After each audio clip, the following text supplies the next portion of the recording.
이재윤 목사와 함께하는 조직신학 여행.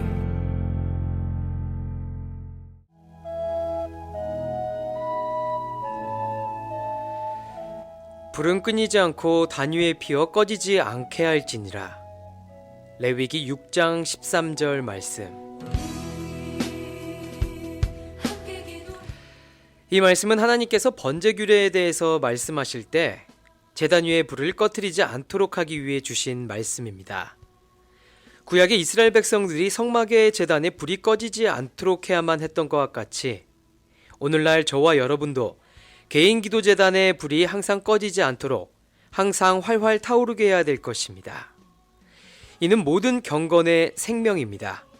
성소와 가정제단들이 여기에서 불을 빌려가기 때문이죠. 따라서 이 불이 잘 피어오르게 해야만 합니다. 여기서 여러분의 희생제물 기름을 태우십시오. 가능하면 여러분의 골방에 정기적으로 드나들며 아무 방해도 받지 않은 채 자주 하나님께 기도하십시오. 혹시 기도 제목이 없다고 말씀하시는 분들이 있으신가요? 그렇다면 교회를 위해, 목회자의 사역을 위해, 여러분 자신의 영혼을 위해, 자녀들과 친척들을 위해, 여러분의 이웃과 나라를 위해, 그리고 온 세계에 하나님의 진리와 복음이 전파되기를 위해 기도하시기 바랍니다. 개인적으로 기도하는 일에 열정이 없으신가요? 의무적으로 기도하고 계신가요? 하나님께 기도의 힘과 은혜가 넘치도록 간구하시기 바랍니다. 일정 기간을 정해 특별 기도를 드리는 것도 좋은 방법이 될 것입니다. 만일 이 불이 세상의 바람 아래서 꺼져가 버린다면 가정재단 위에 있는 불마저 희미하게 만들 뿐 아니라 교회와 세상에서의 우리 크리스찬의 영향력도 줄어들게 될 것입니다. 오늘의 말씀은 또한 가슴이라는 제단에도 적용됩니다. 이것은 정말 금으로 된 제단입니다. 하나님은 자기 백성들의 가슴이 하나님을 향해 불타오르는 것을 보고 싶어 하십니다. 그러니 우리의 가슴을 온통 사랑으로 불타오르게 해 하나님께 온전히 드리기 원합니다. 그 불이 절대 꺼지지 않도록 하나님의 은혜를 구하시기 바랍니다. 주께서 그 불을 계속 타오르게 하시지 않으면 곧 꺼지고 말 것입니다. 많은 원수들이 그 불을 끄려고 할 것입니다.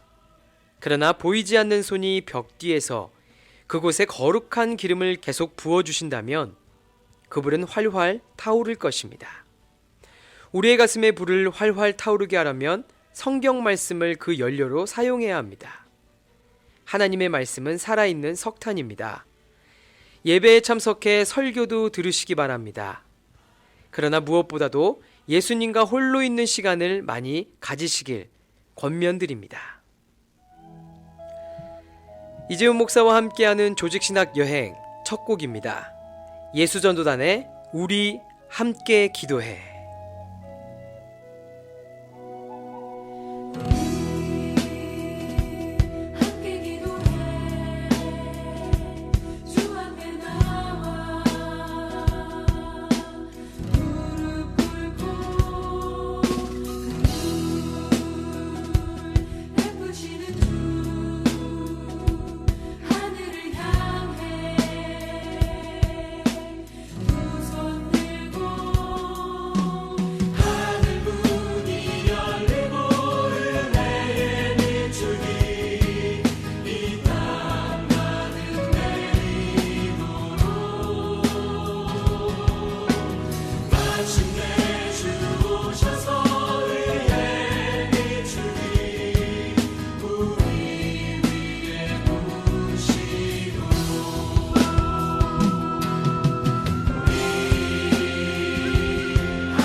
오늘은 조직신학 여행, 성령론으로의 여행 출발하겠습니다.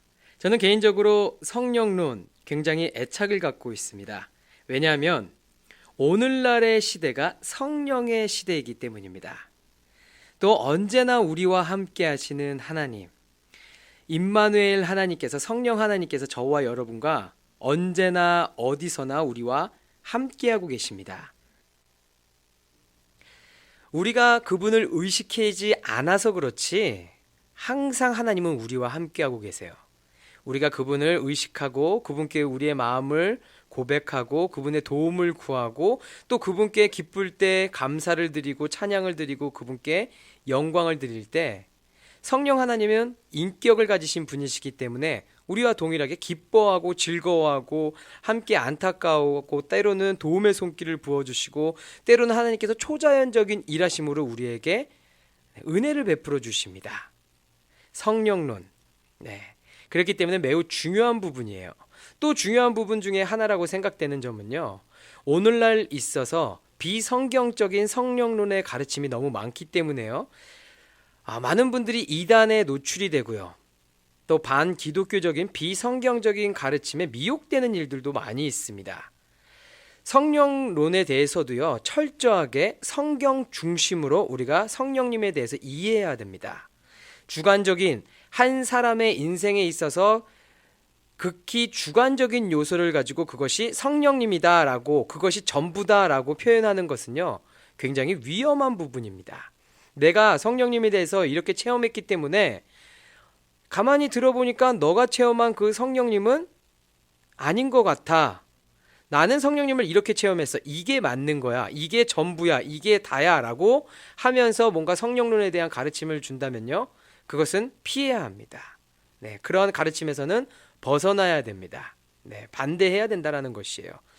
성령님은요, 높고 위대하시고 넓고 깊은 분이시기 때문에요. 절대 한 사람의 주관적인 생각으로 혹은 한 사람의 체험 안에 갇혀서 그렇게 일하시는 분이 아니십니다. 우리 하나님은 알파와 오메가 되시는 분이시죠. 창조주 하나님이시죠. 그분께서 오늘날도 우리와 함께 하셔서 일하시는 성령의 시대에 성령님께서 우리에게 역사하시고 계시는데요. 어떠한 제한을 두거나 어떠한 문화에 속해 계신다라든지 어떠한 한 시대에 속박되어서 그렇게 일하시는 분이 아니시라는 것입니다. 한 인간의 사고 안에 가다 놓을 수 있는 분이 아니에요. 그렇기 때문에 사실 우리가 성경적으로 성령님에 대해서 우리가 살펴볼 거지만요. 첫 번째, 마음의 문을 활짝 열고 이전에 내가 알지 못했던 부분이어도 성령 하나님께서 하실 수 있다라는 긍정적인 마음과 안전한 마음이 있어야 됩니다. 안전한 마음이라는 것은요. 사실 성령님에 대해서 잘 모르기 때문에 뭔가를 경험한 것 같은데 이거 혹시 내가 잘못된 걸 경험한 거 아니야? 내가 이거 이단으로 빠지는 거 아니야? 두려워하고 무서워하고 이런 마음을 갖고 있다라면요. 그런 마음을 가진 사람들에게 성령님께서는요. 마음껏 자유롭게 일하시지 못합니다. 왜냐요? 하나님은 제한적이지 않게 은혜를 베푸시는데 이미 인간의 마음에서 우리 마음에서 마음의 문을 닫고 선을 그어놓고 그분을 받아들이고 있는 것이에요. 그래서 더 넓고 깊고 크신 하나님에 대해서 경험을 못하는 거죠. 나는 그냥 이 정도까지만 하겠습니다. 누가 여러분들에게 선물을 준다고 생각해 보세요. 쇼핑몰에 여러분들을 모시고 가서 마음껏 고르세요. 다 드리겠습니다 했는데 그냥 쇼핑카트 하나 갖고 가서 저는 이 정도 여기다가 한 5개만 실으면 됩니다. 이 정도로 저는 괜찮아요. 더 이상 담으면 집에 갖고 가는 것도 뭐 걱정이고요. 너무 무거우면 내가 운동하지 않아서 내 몸이 다칠까 봐 걱정이고요. 여러 가지 두렵기도 하고요. 생각할 것도 많고 그냥 저는 이 큰 몰에서 자유롭게 가져가라고 해도 저는 이 5개만 가져가겠습니다 라고 하는 것과 마찬가지일 수 있다라는 것이죠. 하나님은 제한이 없으신 분이십니다. 우리 성령 하나님은요, 제한이 없으신 분이세요.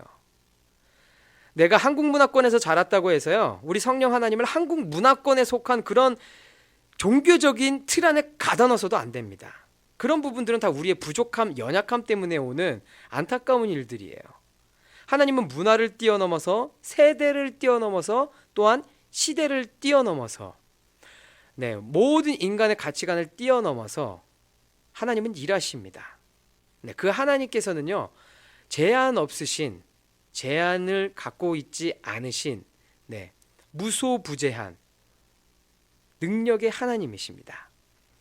오늘 이 시간 저와 함께 성령님에 대해서 성경적으로 살펴볼 것입니다. 제가 무슨 이러한 성령 하나님에 대한 체험적인 부분들을 간증하면서 나누지는 않겠습니다. 우리가 먼저 성령론에 대해서 살펴볼 때는 철저하게 성경에서 성령님에 대해서 어떻게 말씀하고 있는지 그 부분에 대해서 나누도록 하겠습니다. 오늘날 시대를 성령의 시대라고 말합니다. 오순절 마가의 다락방의 성령의 사역의 시작과 확산으로 인해서요, 지금 오늘날까지도 성령의 역사는 계속 이어지고 있습니다. 사도행전에서 성령님께서 기록해 놓으신 이야기들이 있고, 그때 당시에 성령 하나님께서 활발하게 활동하셨기 때문에 오늘날은 성령 하나님께서 그때 일하셨던 그 부분들을 하지 않는다, 성령의 초자연적인 일은 초대교회에 다 끝났다라고 얘기하는 것은 제한이 없으신 성령 하나님을 인간의 생각과 잣대로 제한하고 있는 것이죠. 성경도 그렇게 말하고 있지 않습니다. 성령 하나님은 지금도 살아계시는 능력의 하나님이십니다. 무한한 은혜를 지금도 저와 여러분에게 베풀어주고 계신 분이세요. 가장 큰 은혜, 구속의 사역을 행하고 계신 분이 성령 하나님이십니다. 성령 하나님께서 사역하지 않으면 한 영혼이 하나님께 돌아올 수 없어요. 이것이 가장 큰 선물이요, 가장 큰 은혜 중에 하나가 아니겠습니까? 그런데 오늘날 있어서 성령의 사역은 끝났다, 하나님의 초자연적인 일하심은 끝났다라고 가르치는 것은요, 굉장히 잘못된 것이고 비관적인 것이고 아주 심하게 표현하면 무식한 이야기입니다. 우리는 이런 이야기들을 피해야 될 줄 믿습니다. 자, 성령님에 대한 이야기가요, 이 성령님에 대한 또한 이해가요, 자칫 잘못하면요, 불경건한 신비주의의 의미로 해석될 수 있습니다.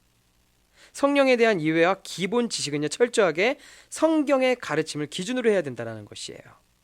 제가 누차 여러 번 말씀드리는데요, 신비주의, 신비주의가 다 나쁜 신비주의가 아니죠. 교회사 역사를 통해서 쭉 살펴봤을 때요, 경건한 신비주의 그리고 불경건한 신비주의로 이렇게 딱 나뉩니다. 자, 불경건한 신비주의 어떨까요? 중세시대 때 바늘 끝에 천사가 얼마나 올라가서 춤을 추고 뛰놀 수 있느냐, 영주주의 사람들이 이런 부분을 가지고 막 토론을 하고요, 디베이트를 하고요, 싸우고 이런 부분들이 있었어요. 굉장히 불경건한 신비주의인 것이죠. 그것을 토론한다고 해서, 그것을 안다고 해서 교회의 덕을 세우고 하나님께 영광이 되는 부분이 있습니까? 없습니다. 그렇다면 경건한 신비주의 어떤 것입니까? 예수님이시죠. 예수님께서 동정녀 마리아 몸에서 태어나신 것, 신비한 일입니다. 예수님께서 우리를 위해서 십자가에서 물과 피를 흘리심으로 우리의 모든 죄를 속량하시고 대속하신 사건, 신비한 일입니다. 죽음에서 다시 사신, 3일 만에 다시 살아나신 예수님, 부활하신 예수님, 인간의 이성으로 이해할 수 있습니까? 신비한 일인 것입니다. 그 예수님께서 다시 사셨는데 제자들이 보는 앞에, 사람들이 보는 앞에서 하늘로 승천하셨습니다. 이해가 가능한 일입니까? 신비한 일입니다. 자, 이러한 부분들, 성경에 나타나 있는 하나님이 일하신, 성령 하나님께서 일하신 부분들, 예수님의 공생의 사역 동안에 나타났던 일들, 경건한 신비주의라고 하는 것입니다. 그렇죠. 하지만 우리가 개인적인 체험이나 이것을 마치 진리로 치부한다든지, 아니면 쓸데없는 뭔가 체력 소모를 하면서 디베이트를 위한, 뭔가 나를 내세우기 위한, 그것을 위해서 성령 하나님을 이용한다든지, 이런 것들은 불경건한 신비주의다, 영주주의에 속한 것들이다, 이렇게 표현할 수 있는 것입니다. 자, 웨인 그루뎀 신학자는요, 성령에 대해서 이렇게 얘기하고 있습니다. 성령의 역사는 이 세상에, 특히 교회에 하나님의 활동을 나타내는 것이다. 자, 이 정의는 성경이 종종 이 세상에서 하나님의 일을 하기 위해 현존하시는 분으로 소개한 삼위의 한 분으로서의 성령을 말하고 있는 것이다. 한편으로는 이것이 성경 전체를 통해서 나타나는 사실이라고 볼 수 있지만, 특히 새로운 언약의 시대에는 더욱 현저하게 나타나는 사실이다. 자, 구약 시대에 하나님의 실존은 많은 경우에 하나님의 영광 중에, 그리고 현현 중에 나타났지만, 복음서에서는 예수님 자신이 사람들 사이에 하나님의 실존을 나타내셨다. 하지만 예수님께서 승천하신 이후에는 교회 시대 전체를 통해서 성령이 우리 가운데 삼위의 실존을 나타내고 있다. 성령님은 현재 가장 두드러지게 우리와 함께 하시는 분이시다. 네, 신학자 웨인 구르뎀은 성령 하나님에 대해서 이렇게 정의하고 있는 것입니다. 여러분들도 동의하시나요?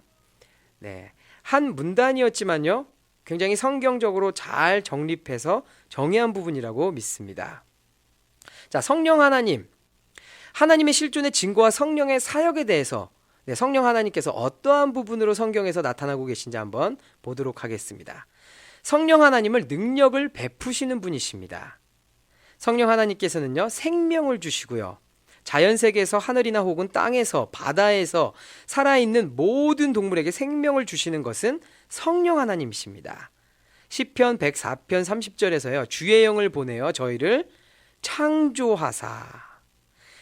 네, 또한 욥기서 34장 14절 말씀에서 그가 만일 자기만 생각하시고 그 신과 기운을 거두실진데 모든 혈기 있는 자가 일체로 망하고 사람도 진토로 돌아가리라. 마태복음 1장 18절 말씀, 20절 말씀에서도요, 예수님께서 마리아의 태중에 잉태케 하신 이도 누가 하신 일이죠? 성령 하나님께서 하신 일이십니다. 예수님께서 다시 이 땅에 오실 때, 재림하실 때 썩을 우리의 육체에 부활의 생명을 주심으로써 생명을 주는 사역을 완성하시는 분도 성령 하나님이십니다. 성령 하나님께서 이러한 능력을 베푸시며 이런 사역들을 하신다라는 겁니다. 또한 어떤 능력을 주시느냐? 우리가 섬길 수 있는 능력을 주십니다. 우리의 지체를 섬기고요, 형제 자매를 섬기고요, 교회를 섬기고요, 또한 믿지 않는 자들을 섬기는 능력을 주시는 분이 성령 하나님이시라는 겁니다. 하나님은 여호수아에게요, 지도자로서의 기술과 지혜를 주셨고요, 이스라엘 백성들을 압박자에게서 구하기 위해서요, 사사들에게 능력을 주셨습니다. 자, 성령 하나님께서는요, 사울로 하여금 이스라엘의 원수와 싸울 수 있도록 강력하게 임하셨습니다. 자, 다윗이 기름 부음을 받았을 때도요, 그날 이후로 다윗이 여호와의 신에 크게 감동되었다라는 표현이 나왔는데, 여호와의 신, 성령 하나님께서 이 당시에도 일하고 계셨고 삼위의 한 위격으로 계셨다라는 것입니다. 하나님께서 부르신 왕의 직분을 감당할 수 있도록 하나님께서 다윗을 준비시키셨는데, 그 중에 성령 하나님께서 하나님의 신, 여호와의 신에 크게 감동되도록 인도하셨다라는 겁니다. 자, 또 성령 하나님께서는요, 정결케 하시는 사역을 하십니다. 성령의 중요한 부분 중에 하나가요, 우리의 죄를 씻고 우리를 거룩하게 하는 성화의 사역을 하신다라는 것입니다. 실제 우리의 삶을 조금 더 거룩하게 하는 것, 우리의 힘과 능으로 철저하게 될 수 없죠. 성령님께서 도우셔야 가능한 것들인 것입니다. 자, 심지어는요, 예수님을 믿지 않는 자들의 삶 가운데서도요, 죄의 세상을 깨닫게 하시는 분, 그리고 죄를 억제하게 만드는 분, 성령의 역사가 있어서 그게 가능하다라는 거예요. 그래서 하나님 품으로 돌아오게 만드는 구원의 사역으로 이어지게 하는 하나님, 그 성령의 역사가 있다라는 것입니다. 사람들이 예수님을 믿는 그리스도인들이 될 때요, 성령께서는 그들 속에서 정결케 하는 사역을 시작하셨기 때문에 그것들이 가능하다라는 겁니다. 자, 그리고 구속사역 하시기 그 전에 성령 하나님께서는요, 이 사람들, 믿지 않는 사람들 마음 안에 그들이 즐기던 죄의 습관을 끊어버리게 하시고, 죄를 버리게 하시고, 죄를 멀리 던지게 하시고, 죄를 떠나서 이제는 하나님을 향해서 바라보도록 인도하신다라는 것입니다. 사도 바울은요, 고린도 교인들에게 주 예수 그리스도의 이름과 우리 하나님의 성령 안에서 씻음과 거룩함과 의롭다함을 얻느니다 라고 말씀하고 있습니다. 자, 이와 같은 성령의 씻고 정결케 하는 사역, 요한은요, 예수님께서 불과 성령으로 침례를 주실 것이다 라고 말씀함으로써요, 이 불을 비유해서 성령 하나님을 묘사하기도 했습니다. 우리가 회개할 때, 회심할 때 성령님께서 우리 삶 가운데서 죄를 끊어버리게 하신 후에요, 성령님께서는 하나님의 성품을 나타내는 성령의 열매를 맺게 하십니다. 능력을 부어주심으로써 성령께 붙들림 바 되어서 하나님의 사역에 함께 동참할 때, 성령의 도구로 쓰임 받을 때 성령의 열매를 맺으신다라는 것이에요. 우리는 지속적으로 하나님과 같은 형상으로 화하여 영광으로 영광에 이르면서 이 모든 것이 주의 영으로 말미암은 것임을 고백해야 될 줄 믿습니다. 또 성령 하나님께서는요, 계시하고 계신 부분들이 있습니다. 계시하고 계신다라는 거예요. 자, 선지자들과 사도들에게 성령 하나님은 계시하셨습니다. 하나님의 뜻을 나타내 보여줄 거요. 하나님 아버지의 말씀을 전달하셨습니다. 구약 성경 전체는 결국 성령의 감동을 입은 사람들이 하나님께 받아 말한 것들이죠. 신약의 사도들과 다른 신약 성경의 저자들도 역시요, 이 성부와 성자께 들은 것을 사도들에게 말하고 장차 올 일을 사도들에게 말한 성령에 의해서 모든 진리 가운데로 인도함을 받았습니다. 자, 하나님의 실존의 증거를 또한 성령님께서 제시하고 계십니다. 성령님께서는요, 신약과 구약에서의 그 활동, 이러한 것들을 보여주는 현상들을 통해서 자신을 스스로 나타내 보여주고 계신다라는 거예요. 하나님께서 70인의 장로와 모세에게 임했을 때 그들이 예언을 한 경우에도 그랬고요. 또 하나님께서 사사들에게 임해서 그들로 하여금 큰 능력을 행하게 한 경우도 성령 하나님께서 일하신 부분들인 겁니다. 하나님께서 계시하는 역할, 성령 하나님의 사역이라는 것입니다. 성령 하나님은 자신의 백성들을 지도하고 인도하시고 보호하시고 지키시는 역할을 하고 계십니다. 또한 하나님은 사랑이시기 때문에요, 성령님께서도 하나님의 사랑을 우리의 마음에 부어주시고요, 또 성령의 강한 임재는요, 사랑의 분위기를 만들어내는 그런 역할들도 합니다. 그래서 우리가 하나님의 마음을 경험하는 것, 하나님의 따뜻한 마음을 경험하는 것, 그 하나님의 사랑을 경험하는 것, 성령 하나님께서 우리 마음 가운데 감동으로 부어주신다라는 거예요. 하나님은요, 어지러움의 하나님이 아니시고요, 화평의 하나님이시기 때문에요, 성령님께서는 여러 상황 가운데 화평을 이루시는 분이십니다. 하나님의 나라는 먹는 것과 마시는 것이 아니라 오직 성령 안에서 의와 평강과 희락이니라. 자, 이 로마서 14장 17절의 말씀은요, 성령님께서 희락의 환경을 만들어내신다는 사실도 증거하고 있는 것이에요. 기쁨이 넘쳐나는 것, 주 안에서 기뻐하며 하나님께 감사하고 즐거워하는 것, 성령님께서 우리 마음 가운데 감동을 불러일으켜 주신다는 겁니다. 화가 나는 상황이죠. 짜증이 나죠. 그 가운데 마음을 돌이켜서 하나님을 찬양하고 감사하고 하하하하 웃을 수 있는 것, 내 안에 어둠이 떠나가고 내 안에 붙들고 있었던 짜증과 어두움과 환행과 분노를 붙들고 있는 어둠의 영이 떠나가고 내 안에 평안과 기쁨으로 부어주시는 성령 하나님이 가득 채워졌다라는 것입니다. 그렇기 때문에 우리는요, 늘 깨어서요, 성령 하나님께서 부어주시는 생각과 마음을 가져야 되는 것이에요. 화내지 말고, 짜증내지 말고, 분노하지 말고, 감사와 즐거움과 기쁨이 넘치는, 평안이 넘치는, 희락이 넘치는 성령에 속한 마음을 유지해야 될 줄 믿습니다. 성령 하나님은요, 확신을 주시기도 하시고요, 어떤 일을 할 때, 기도할 때 응답받는 것, 확신 주는 것, 성령 하나님의 사역이십니다. 이렇게 하나님은요, 또 가르치시고 우리에게 빛을 비춰주시며 조명하시는 역할도 하십니다. 요한복음 14장 26절 말씀입니다. 성령께서 너희에게 모든 것을 가르치시고 내가 너희에게 말한 모든 것을 생각나게 하시리라. 아멘. 예수님의 가르침, 복음이 생각나게 하는 것, 어떤 상황에서 말씀이 떠올라서 그 말씀을 붙들고 믿음으로 살아가게 하는 것, 우리 마음 가운데 성령 하나님께서 부어주시는 생각과 마음이라는 것입니다. 하나님께서, 성령 하나님께서 비추시는 조명의 사역을 하신다는 것이죠. 자, 또한 성령님께서는요, 하나가 되게 하는 일을 하십니다. 자, 오순절 때 성령님께서는요, 교회인 새로운 공동체를 만드셨고요. 이 공동체는요, 누가가 말한 대로 이전에 없었던 하나됨을 이루었습니다. 굉장히 중요한 사건이죠. 오순절 때는 예수님께서 승천하시고 예수님의 실존이 육체가 이 땅에 있지 않을 때였습니다. 승천하시고 성령 하나님을 이 땅 가운데 보내주셨죠. 그때 성령 하나님께서 교회라는 새로운 공동체를 만들 때 하나 되게 하신 역사를 행하셨다라는 것입니다.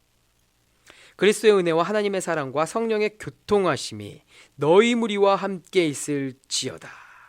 사도 바울이 이렇게 말하면서요, 성령이 하나 되게 하시는 이 교통하심의 복을 고린도 교인들을 위해서 이 삼위에 관한 구절에서 사도 바울은요, 신자들 사이에서 깊은 교제를 아버지가 아닌 성령으로부터 온 것이다라고 말한 것이 이 말씀을 통해서 명확하게 나타나 있는 것입니다.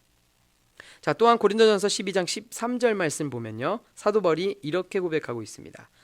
우리가 유대인이나 헬라인이나 종이나 자유자나 다 한 성령으로 침례를 받아 한 몸이 되었고 또 다 한 성령을 마시게 하셨느니라. 하나 되게 하시는 분은 성령님이십니다.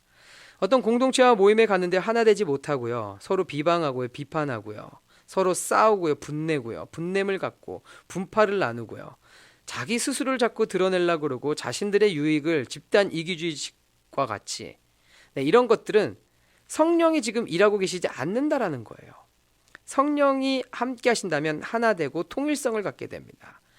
교회가 그리스도를 머리 삼고 그의 몸을 모든 지체들이 하나로 이루어서 하나님의 교회를 세우는 것과 같지요. 성령 하나님이 하시는 일은 하나 되게 하는 것, 그것도 사랑으로 하나 되게 하는 것, 이것입니다. 이를 위해서는요, 각자가 하나님 안에서 순복해야 돼요. 하나님의 말씀에 철저하게 순종할 때 온전히 그리스도가 높아지고 성령님께서 하나 되게 하시는 그 사역 안에 들어갈 수 있게 되는 것입니다. 그렇지 않고서는 결국에는 희생하지 않고 스스로가 각자가 헌신하지 않으면 성령이 하나 되시게 하시는 그 사역을 경험하지 못하게 된다는 것입니다. 이 방송을 듣고 있는 우리 애틀란타 모든 각 교회와 모든 성도 여러분들 가운데 성령의 하나 되게 하시는 이 성령의 사역을 경험하게 되는 저와 여러분들 되기를 간절히 원합니다. 이를 위해서 우리 각 사람들이 먼저 하나님의 사랑으로 옷 입고 헌신과 사랑과 하나님 앞에 순종함으로 오직 우리의 머리 되시는 예수 그리스도만 높이길 간절히 소망합니다. 귀하고 귀하다 우리 어머니가 들려주시던 재미있게 듣던 말 이 책 중에 있으니 이 성경심이 사랑합니다.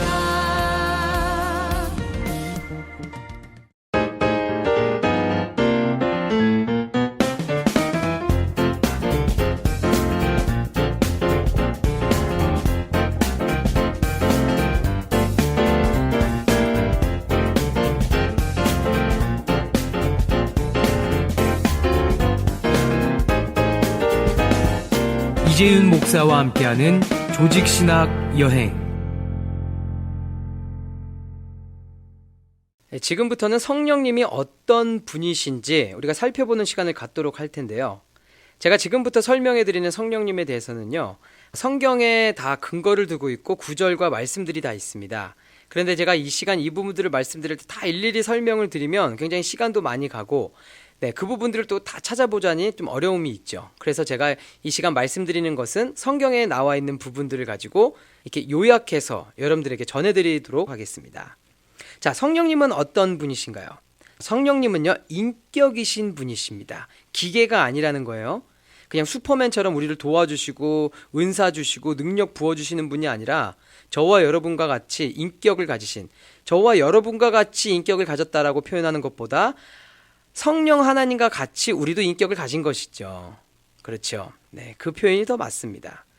하나님께서 인격을 가진 것과 같이 그 형상을 따라서 우리도 이 인격을 가진 창조물로 창조되었다라는 것입니다. 성령님은 지성, 감정, 의지를 포함한 인격의 속성을 모두 가지신 분이다. 그래서 우리는 늘 그 성령 하나님께 감정적으로 나아갈 필요도 있고요, 지성을 가지고 나아가야 될 필요도 있고요, 의지를 가지고도 나아가야 될 필요가 있다는 것입니다. 어떤 사람이 자신에게 집중하지 않아주면 섭섭하잖아요. 마찬가지로 우리가 늘 하나님께도 집중해야 합니다. 그리고 그분께 사랑의 고백을 올려드리고 늘 그분의 사랑 안에서 서로 관심 속에서 집중을 받으며 그렇게 하나님과 관계를 맺을 필요가 있다는 것이에요. 어떻게 거룩한 하나님께 그럴 수가 있습니까? 네, 이것은 다 종교적인 거고 유교 문화에서 온 것이에요. 네, 오늘날은 그렇지 않죠. 아빠와 아들, 오늘날은 그렇지 않잖아요. 예전에는요, 한국에 오래전에 윗세대 분들, 어르신 세대에서는 아버지께 철저하게 안녕히 주무셨습니까? 아버지 식사하십시오. 다녀오셨습니까? 공손하게 했죠. 그리고 조금이라도 예의가 틀어졌거나 하면 이제 혼났습니다. 호되게 혼났습니다. 네, 그 결과 어떻습니까? 네, 안타깝게도 아버지와 아들의 관계가 거기까지예요. 그렇죠. 거기까지. 마음이 소통이 되지가 않습니다. 그냥 그 관계가 굉장히 격 있는 관계로밖에 되지 않아요. 근데 오늘날은 어떻죠? 오늘날은 젊은 부부들 보면요, 저만 봐도 그렇습니다. 아들하고 대할 때요, 굉장히 친구와 같이 하려고 제가 노력을 더 많이 합니다. 그렇게 해야지. 지금부터 그렇게 사랑을 내리사랑이라고 하잖아요. 부모가 절대 베풀지 않으면요, 할 수가 없어요. 부모가 먼저 손 내밀고 부모가 먼저 낮아지고 사랑으로 섬겨야 됩니다. 그래야지 훗날까지도 그 관계가 지속될 수 있어요. 그렇게 지금부터 그렇게 해도 나중에도 쉽지 않죠. 네. 그런데 그렇게 하지 않는다라면 더 어려워집니다, 관계가. 사람과 사람의 감정을 대하듯이 자녀들한테 그렇게 대하는 것과 같이, 사랑의 관계를 유지하고자 노력하는 것과 같이요, 하나님 아버지와의 관계도 마찬가지라는 겁니다. 여러분들의 지금 나이를 제가 알 수는 없지만요, 관계 없습니다. 하나님 앞에서는 우리는 다 사랑받는 자녀입니다. 어린 아이와 같은 것이에요. 믿음의 성숙도와 성장의 과정은 다 다를 수 있죠. 하지만 하나님 눈으로 봤을 때는요, 우리는 모두 어린 아이와 같이 사랑받는 존귀함을 받는 자들입니다. 하나님 앞에 기도할 때요, 때로는 애교도 피울 수 있고요, 네, 기뻐하면서 웃으면서 하나님 앞에 아주 친밀하게 대할 수도 있습니다. 하나님과의 그것은 각 개인의 관계예요. 어떻게 하나님 앞에 그렇게 할 수가 있겠습니까? 이렇게 말하는 것 자체가 종교적인 거고 유교적인 사상의 근간을 두고 있는 것입니다. 이러한 생각의 틀을 잡고 있으면 하나님과 친해질 수가 없습니다. 하나님께서 그 선까지만 일하고 계신 거예요. 조금 더 마음을 나의 것을 내려놓고 하나님께서를 받기 위해서는요, 네, 오픈된 마음으로 하나님 입장에서 이 모든 것들을 생각하고 바라봐야 된다는 것입니다. 어린 아이와 부모의 관계라고 보시면 돼요. 어린 아이와 부모의, 기쁠 때는 웃고 춤추고 뛸 수 있어야 됩니다. 저는 그래서요, 예배 시간에 정말 적극 추천드려요. 교회에서 사실 이렇게 넥타이 매고 점잖게 앉아가지고 앉았다가 예배 끝나서 일어나서 집에 가잖아요. 참 경건하게 거룩하게, 네, 경건과 거룩이라는 의미 자체를 우리가 다시 한번 살펴볼 필요가 있지만요, 그런 마음으로 하나님께 예배드리는 건 굉장히 좋습니다. 그런데 힘들고 귀찮고 창피해서 만약에 그렇다면요, 그거 다 죄 짓는 겁니다. 하나님 절대 기뻐하시는 모습이 아니에요. 하나님 앞에서는 정말 자유롭게요, 기쁠 땐 웃고요, 찬양할 때 기쁘면 춤추고요, 그렇죠. 기도하다가 슬프면요, 눈물 콧물 쏟으면서 마음을 쏟아놓고요. 이것이 바로 진정한 예배자의 모습이라고 생각합니다. 창피해서요, 아니면 뭐 다른 사람들한테 방해가 될까봐요, 그것은 하나님께 더 큰 방해가 되는 것이에요. 하나님을 창피해서는 안 됩니다. 하나님은 여러분들을 사랑하시고 자랑스럽게 생각하고 계십니다. 그런데 다른 사람 볼까봐 창피해서 그렇게 하지 못하는 것, 진실된 예배를 드리고 있지 않다라는 것이죠. 우리의 마음을 온전히, 나의 모습을 온전히 하나님이 기뻐하시는 산 제물로 드릴 수 있도록, 그러한 예배자의 모습으로 하나님께 예배드려야 하는 것입니다.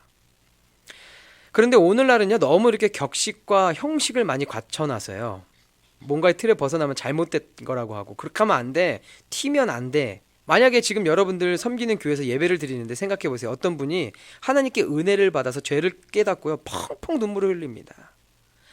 정말 자신의 죄를 깨닫고 펑펑 눈물을 흘리다 못해 소리를 내면서 하나님 앞에 회개하며 막 마음을 쏟아놓으면서 울고 있다고 생각해 보세요. 여러분들 어떻게 생각하실 거예요? 아, 저분이 진짜 하나님을 만나고 있구나. 성령 하나님이 저 안에서 정말 죄를 깨닫게 하시고 회심하고 회개케 하는 역사를 나타내 보여주고 계시는구나. 아, 정말 저 사람이 지금 부흥하고 있구나. 나도 저렇게 되고 싶다라고 생각하시나요? 아니면 사람들 모여있는데 저게 뭐 하는 거야? 아, 저렇게 예의가 없나? 아, 이 공동체에 있는데 저렇게 예배 분위기를 망치고 있나라고 생각한다면요, 하나님 입장에서 봤을 때 이 생각은 잘못된 생각입니다. 예배 분위기를 망치는 것은요, 이러한 생각들이 예배 분위기를 망치는 거죠. 우리 모두 다 하나님 앞에서 코람되어 하나님과 나, 그 어떤 것도 가릴 것 없이 철저하게 모든 것을 하나님께 보여드리며 나가야 되는 것이에요. 그런 진정한 예배를 드려야 될 줄 믿습니다. 기뻐할 때 웃고요. 슬퍼할 때 울고요. 정말 제가 깨달아졌을 때 아멘 아멘 하면서 마음을 찢고요. 애통하는 마음으로 하나님께 나아가야 되는 것이에요. 자, 반대로 한번 생각해 볼까요? 여러분들 가족 회식을 하거나 회사에서 회식을 합니다. 세상에서 아니면 때로는 뭐 함께 노래방도 가고 하시잖아요. 그런 곳에 가서 노래 부르면서 춤추면서 여러분들 안 하시나요?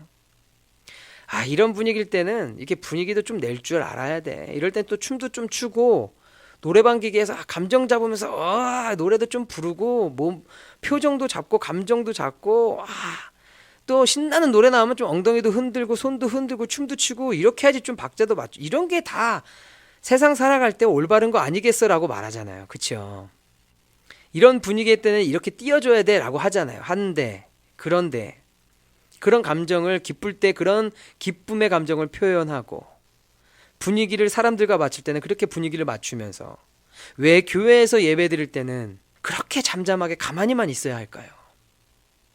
나의 어떤 감정도 드러내지 않고 하나님을 중심을 모신다고 얘기하면서 하나님한테 어떠한 사랑의 표현도 하지 않고 그렇게 잠잠하게 절제한 것처럼 스스로를 속이고 가려가면서 하나님께 나아가야 될까요?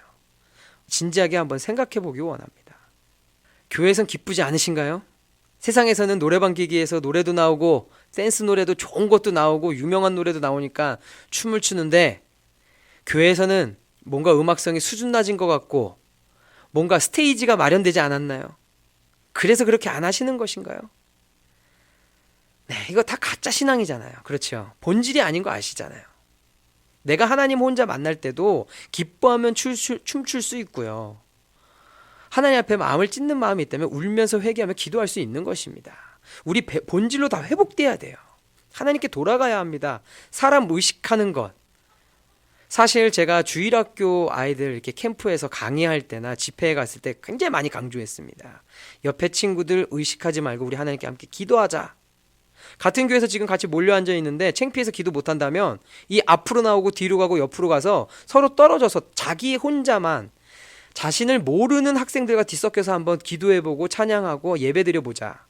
정말 이렇게 얘기했을 때 실제로 은혜 받는 아이들이 굉장히 많습니다. 그런데 주일학교에서 했던 얘기들이요, 사실 우리가 먼저 실행돼야 돼요. 우리 어른들이 더 가짜로 치장하고 있어요. 너무 회칠한 무덤처럼 우리를 속이고 있다라는 거예요. 성령 하나님 지금 이렇게 일하고 계시는데요. 이렇게 우리를 향해서 일하고 계신데 우리는 회칠한 무덤과 같이 가식적으로 체면으로 세상 기준으로 이 모든 것들을 가리고 마치 내가 올바른 신앙생활을 하는 것과 같이 내가 마치 아주 점잖하게 인정받으면서 사람한테 인정받는지 하나님한테 인정받는지 내가 인정받으면서 교회에서 직분이 있기 때문에 난 좀 더 점잖해야 돼. 채통을 지켜야 돼. 네, 이런 생각을 혹시 하고 계시지 않으신지 한번 돌아보기 원합니다. 성령 하나님은 인격이십니다. 지성, 감정, 의지를 포함한 인격의 속성을 가지신 분이십니다. 그 하나님 앞에 요한계시록에 천상의 예배가 나오잖아요. 그 모습이 우리의 예배의 모습이 돼야 돼요. 교단을 뛰어넘어서요. 우리 교단은 그렇게 하지 않습니다. 우리 교단은 악기를 사용하지 않습니다. 우리 교단은 조용히 앉아서 잠잠하게 찬양하고 이 교단을 뛰어넘잖아요. 하나님은 교단에 속한 분이 아니신데요. 하나님은 교단을 초월한 제한이 없으신 분이신데요. 그 하나님 앞에 인격을 가지신 하나님 앞에 우리가 좀 더 솔직하고 정직하게 반응하는 저와 여러분들 되기를 원합니다. 성령 하나님의 활동은요, 듣고 말하고 보여주심으로 우리를 진리로 인도하십니다. 그래서 죄를 깨닫게 해주시고요, 기적을 행하시고요, 또한 중보의 사역을 하십니다. 성령 하나님은 인격으로서 사도들과 예수님 그리고 삼위의 다른 분들, 아바 아버지 그리고 성자 예수님 그리고 자신의 능력과 관계를 하시는 분이십니다. 인격을 갖고 계시기 때문에 관계를 하신다라는 것이죠. 자, 문법적으로 봤을 때 성령을 나타내는 헬라어는 푸뉴마입니다. 중성명사로 쓰여 있어요. 헬라어에서. 자, 이 신약 성경에서는요, 성령을 여러 번 남성 대명사로 사용하고 있는 것을 볼 수 있습니다. 성령이 영적인 존재이고요. 성부, 성자, 그리고 인간들과 같이 참된 인격적인 존재라는 사실을요, 성령의 문법적인 기록을 통해서 우리는 알 수 있다라는 것이죠. 성령은 하나님이십니다. 하나님의 본체십니다. 우리 이 부분에 대해서는 삼위일체 하나님 할 때 우리가 충분히 나눴습니다. 성령의 행동들은요, 오직 하나님만 하실 수 있는 일들인 것이에요. 동정녀 탄생을 가능케 하신 것, 네, 그리고 영감된 성서를 기록하는데 매개자가 되신 것, 성령 하나님이 하신 일이시죠. 그리고 세상의 창조 사역에 성령 하나님도 동참하시고 함께 하셨습니다. 네, 이렇게 성령 하나님의 하신 일들을 대해서 이렇게 쭉 한번 살펴봤습니다. 네, 무엇보다도요, 더 깊이 우리 마음 가운데 성령 하나님을 모시고요, 내 스스로의 모습을 하나님 앞에 정직하고 솔직하게, 네, 그렇게 내어 보여드렸으면 좋겠습니다. 네, 공예배 때 사람들이 많을 때 꼭 그것을 드러내서 표현할 필요는 없을 수 있어요. 그렇죠? 나를 드러내는 모습일 수도 있기 때문에요, 꼭 그런 부분이라면 절제할 필요는 있습니다. 하지만 하나님과 나 단둘이 있을 때 정말 어린아이와 같이 하나님께 나의 마음을 표현하고 반응하며 그렇게 정말 진정한 예배자로 서는 저와 여러분들 되기를 간절히 소망합니다.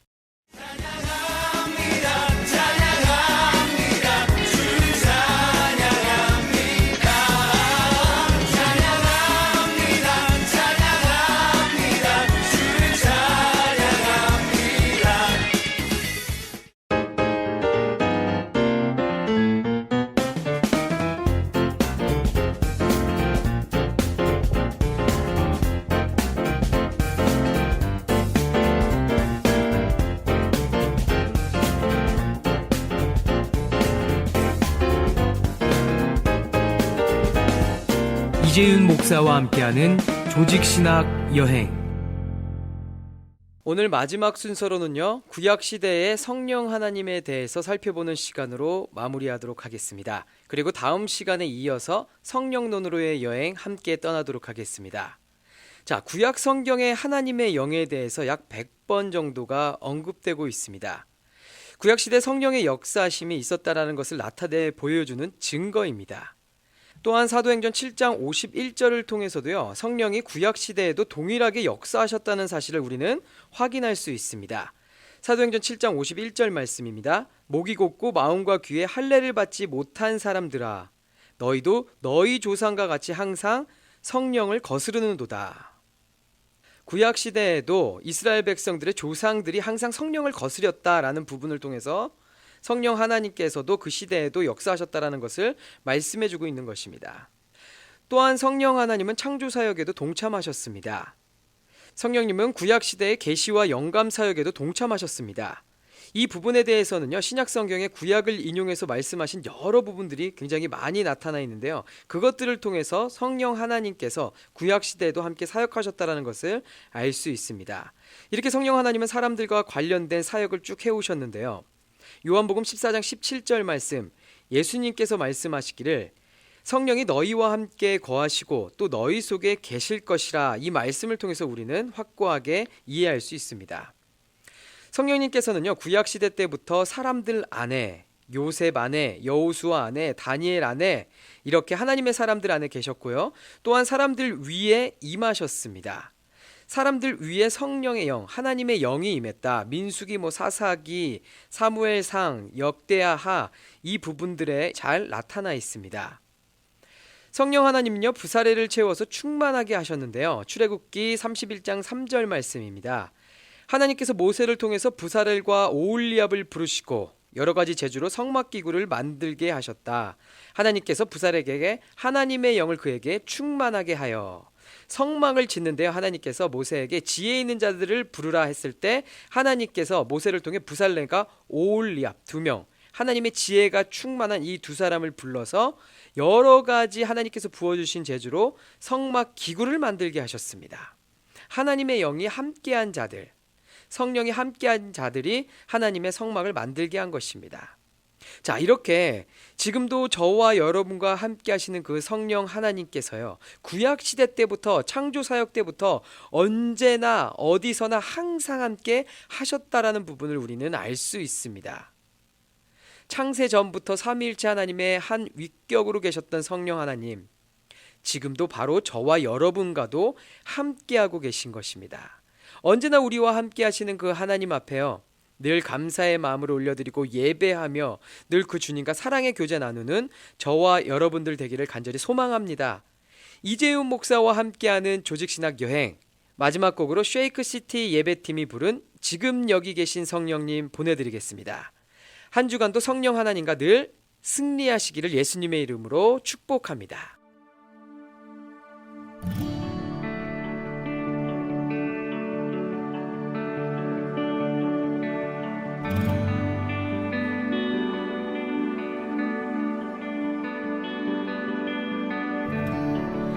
그 무엇과도 바꿀 수 없네, 비교할 수 없네, 소망 되신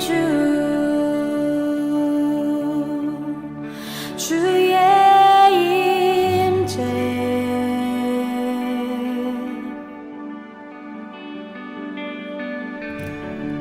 그 크신 사랑 느낄 수 있네, 모든 수치에서 자유케 하셔